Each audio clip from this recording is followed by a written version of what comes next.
ఇప్పుడు హెచ్సియు ఇష్యూకి సంబంధించి కూడా అంటే చాలామంది చాలా రకాలు మాట్లాడుతూ ఉన్నారు. విద్యార్థులు కూడా ప్రధానంగా అందులో ఉన్న చదువుతున్న విద్యార్థులే మా యూనివర్సిటీని కాపాడాలి, ఖచ్చితంగా దీన్ని వెనక్కి తీసుకో అని చెప్పి వాళ్ళు కూడా సేమ్ మీరు ఓయూకి సంబంధించి గతంలో బీఆర్ఎస్ పార్టీ ఉన్నప్పుడు ఓయూ ఆస్తులు కూడా ఇట్లానే సేమ్ వేలం వేస్తా అన్నప్పుడు మీరు ఎట్లయితే రోడ్డు ఎక్కిరో ఇప్పుడు హెచ్సియు పరిస్థితి కూడా సేమ్ ఇదే పరిస్థితి కనపడతా ఉంది. ఏం చెప్తావు దీనికి సంబంధించి? అక్కడ కూడా ఏమైందంటే అమ్మాయిల జుట్లను పట్టుకొని ఈడ్చుకొని పోయి వ్యాన్లో వేసారు. అంటే వీళ్ళకి ఒకప్పుడు గుర్తుందా, ఏబీవీపీ ఝాన్సీ జుట్టును కూడా అట్లే పట్టుకొని పోయారు. ఈ పోలీసులకు అనేది అసలు అమ్మాయిల జుట్లు పట్టుకోవడం మరి సరదా అయిపోయింది. అసలు మా జుట్లు పట్టుకుంటే తప్ప వీళ్ళకి పరిపాలన సాగుతలేదా, ఇది అడుగుతున్న క్వశ్చన్. మాట్లాడితే అసలు ఏ కాలంలో బతుకుతున్నాం మనం, ఇంత ఫాస్ట్ జనరేషన్లో 5G జనరేషన్లో ఇప్పటికీ మా మీద అఘాయిత్యాలు మాత్రం ఆపట్లే. అసలు ఎన్నో రేప్ కేసులు అవి జరుగుతున్నాయి అని చెప్పేసి అంటారు, కానీ ప్రత్యక్షంగా కళ్ళ ముందు ఇంత అన్యాయం చేస్తున్నారు. ప్రశ్నిస్తే జుట్లు పట్టుకొని తీసుకుపోయి వేయడము ఏంది అరాచకము. ఇప్పుడు ఆ భూములు ఉన్నాయి అంటే ఇప్పుడు మావి అని అంటారు, ప్రభుత్వ భూములు అంటారు. ప్రభుత్వం అంటే ఎవరు? ప్రజలు కాదా? ప్రజలు విద్యా వ్యవస్థ కోసం యూజ్ చేసుకుంటారేమో. నిజంగా ప్రభుత్వ భూమి అయితే అవును, విద్యార్థులే కదా అక్కడ ఉన్నది. మీరు దాంట్లో మొత్తము ఐటీని దాన్ని డెవలప్ చేసి మరి యూనివర్సిటీని పొల్యూట్ చేయాలనుకుంటురా? ఏమన్నా ఐటీ డెవలప్ చేయాలనుకుంటే, ఫ్యాక్టరీలు కట్టాలనుకుంటే అక్కడ ఉన్న విద్యా వ్యవస్థ పైన కూడా ఎఫెక్ట్ పడుతుంది కదా. ఆ మాత్రం కూడా ఆలోచించరా? ప్రశాంతమైన వాతావరణంలో, జీవరాశులు ఉండే వాతావరణంలో ఫ్యాక్టరీలు కట్టడం వల్ల మొత్తం పొల్యూషన్కి అవన్నీ బతుకుతాయా? ఇంకొకటి ఏంటంటే, ఒక జింక విషయంలో సల్మాన్ ఖాన్కి ఇప్పటికీ శిక్ష వేసారని చెప్పేసి మనకు తెలుసు. మరి ఇక్కడ జీవరాశుల్ని చంపే రేవంత్ రెడ్డికి ఏ శిక్ష వేయాలి? ఎన్ని సంవత్సరాల జైలు శిక్ష వేయాలి? మరి ఆ జింక చనిపోయినట్టు మనకు ఆధారాలు కూడా ఉన్నాయి కదా. గుంట నక్కలు ఉన్నాయి. మరి చనిపోయిన నెమలు ఎక్కడిది? నేను పోయి వేయలేదు కదా, మీరు పోయి వేయలేదు కదా, అక్కడనే ఉన్నాయి కదా. మరి అక్కడ ప్రకృతి కదులుతుంది. ఈ బుల్డోజర్ల సౌండ్కి వేరే ఏం వినిపించద్దు మనకి, కానీ ఆ బుల్డోజర్ల సౌండ్కి అక్కడ నుండి జీవరాశుల అరుపు మనం వింటున్నాం. నెమలులు, ప్రతి జీవి అరుపు మనం వింటున్నాం. అవన్నీ ఎంత ఆర్తనాదాలు ఎట్లా సౌండ్ చేస్తున్నాయి బాధతోటి. కనీసం వాటి మూగ జీవాలు వాటి బాధనైనా అర్థం చేసుకోవాలి కదా. అసలు ఆ యూనివర్సిటీలో మొత్తం వేరే వేరే స్టేట్స్ వాళ్ళు ఉంటారు, తెలంగాణ పిల్లలు కూడా చాలా తక్కువ ఉంటారు. అయితే వేరే స్టేట్స్ వాళ్ళు తెలంగాణ యూనివర్సిటీలో తెలంగాణలో ఉండే భూమి కోసం అంత ఫైట్ చేస్తున్నారు.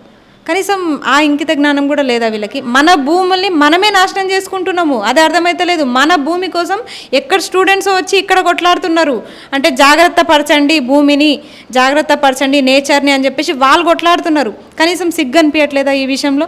ఇప్పుడు ఏమంటారు, సినీ తారలు వీళ్ళంతా స్పందిస్తున్నారు.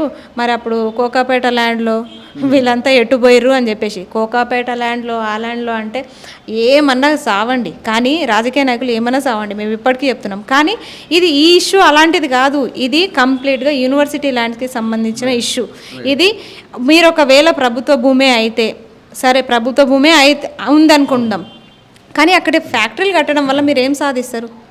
మరి ఇక్కడ స్టూడెంట్స్ ప్రశాంతంగా చదువుకుంటారా? అక్కడ ఒక హాస్టల్ లేదనో, ఒక లైబ్రరీ లేదనో అక్కడ ఒకటి కడితే ఒక నీ సీఎం అయిన ఇదికి నీ పదవికి కూడా గౌరవం ఉంటుంది. అలాంటిది నేను ఐటీ డెవలప్ చేస్తా, అది డెవలప్ చేస్తా అంటే దాని నుంచి వచ్చే పొల్యూషన్ పీల్చుకొని ఆ ఉన్న యూనివర్సిటీ ఏం కావాలి? ఎందుకు కట్టినట్టు అది? మరి ఇప్పుడు ఒక కేంద్రీయ విశ్వవిద్యాలయం అంటే తెలంగాణకు ఒక బ్రాండ్ అన్నట్టు. మనకి ఐడెంటిఫై తెచ్చే యూనివర్సిటీస్ ఉస్మానియా, హెచ్సియు ఇలాంటివి మెయిన్ యూనివర్సిటీస్. అంత మంచి యూనివర్సిటీలను డెవలప్ చేయక ఇదేం పోయే కాలం? దాంట్లో నుంచి భూమి ఇది చేస్తా అది చేస్తా అనడం కరెక్ట్ కాదు. దీని గురించి మాట్లాడిన వాళ్ళు చాలామందిని కూడా అరెస్ట్ చేస్తున్న పరిస్థితి మనం చూసాం. చాలామంది స్టూడెంట్స్ దీని గురించి బయటకు వచ్చి రేవంత్ రెడ్డికి వ్యతిరేకంగా మాట్లాడినా కూడా అరెస్టులు చేస్తూ ఉన్నారు. అసలు ఏం జరుగుతూ ఉందంటే ఓన్లీ స్టూడెంట్స్ని టార్గెట్ చేసి గతంలో ఓయూ విషయంలో కేసీఆర్ కావచ్చు, లేదా గ్రూప్ 1 విషయంలో రేవంత్ రెడ్డి కావచ్చు, ఇప్పుడు ఈ అంశం కావచ్చు, ఓన్లీ స్టూడెంట్ విషయాల్లోనే ఇంత జోక్యం చేసుకుని నియంత్రణ పనిచేస్తుంది. ఇప్పుడు స్టూడెంట్స్ విషయంలోనే, ఎందుకంటే వాళ్ళకి తెలుసు ప్రభుత్వాన్ని నిలబడాలన్నా కూలిపోవాలన్నా నిరుద్యోగుల వల్లనే సాధ్యం అని చెప్పేసి ప్రూవ్ చేసినాం. మేము 100% ప్రూవ్ చేసినాం. 10 ఏండ్ల పాలనని పక్కకు పెట్టేసి ఈయనను ఎక్కించినాము. ఈయన కూడా అదే బాట పట్టిండు. ఆ ప్రభుత్వాన్ని పొగడట్లే, ఈ ప్రభుత్వాన్ని పొగడలే. రాజకీయ నాయకులు ఎవరైనా ఇంతే, ఏ గవర్నమెంట్ అయినా ఇంతే. మొత్తానికి ఫైనల్లీ ఏడిపించేది మాత్రం నిరుద్యోగులనే. వాళ్ళు బాగుపడుతురు, వీళ్ళు బాగుపడుతురు, అందరు కార్యకర్తలు అందరూ బాగుపడుతురు. ఫైనల్లీ ఇబ్బంది పడేది మాత్రం నిరుద్యోగులే. కాబట్టి నిరుద్యోగుల మీద ఎందుకు అటాక్ చేస్తున్నారంటే, ఇక్కడ యూనివర్సిటీస్లో మోగే గొంతుక పల్లెటూర్ల దాకా పోతుంది. ఎందుకంటే ఇక్కడ చదివే పిల్లలు వాళ్ళ ఇంట్లో వాళ్ళకి చెప్తారు, ఇంట్లో వాళ్ళు పక్కింటి వాళ్ళకి చెప్తారు, మొత్తం ఇట్లా స్ప్రెడ్ అవుతుంటుంది అన్నట్టు.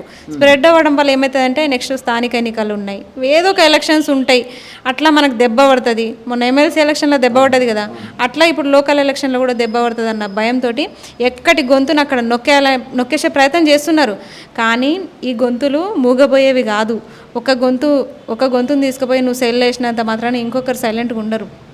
తెల్లారితే అరెస్టుల పర్వమే ఉంది. ఉస్మానియాలో కానీ హెచ్సియూలో కానీ ఇప్పటికీ న్యూస్ ఛానల్స్ని లోపలికి అలో చేయట్లేదు. ఎక్కడికక్కడ పోలీసులు ఉన్నారు. ఇట్లా జరుగుతున్నాయి. మేము కూడా వాస్తవానికి దాక్కొనే తిరుగుతున్నాం. అక్కడ అస్సలు కనిపించట్లేదు మేము. ఎందుకంటే తీసుకుపోతురు, పెడుతురు. సాయంత్రం ఉన్నా లేకపోయినా మేమందరం మూమెంట్లో ఉన్నాం కాబట్టి వీళ్ళు తీసుకుపోతారా అని చెప్పేసి ఆ భయంతో మేము కూడా అటు సైడ్ వెళ్ళట్లేదు. మేము కూడా వెళ్తే కనీసం వెళ్ళిన వాళ్ళ కోసం మాట్లాడే వాళ్ళు ఎవరు? పొద్దున్న లేస్తే హాస్టల్స్ ముందు నిలబడి హాస్టల్స్ అక్కడ నుంచి ఎత్తుకొని పోతున్నారు. అది పరిస్థితి అంత దారుణంగా ఉంది.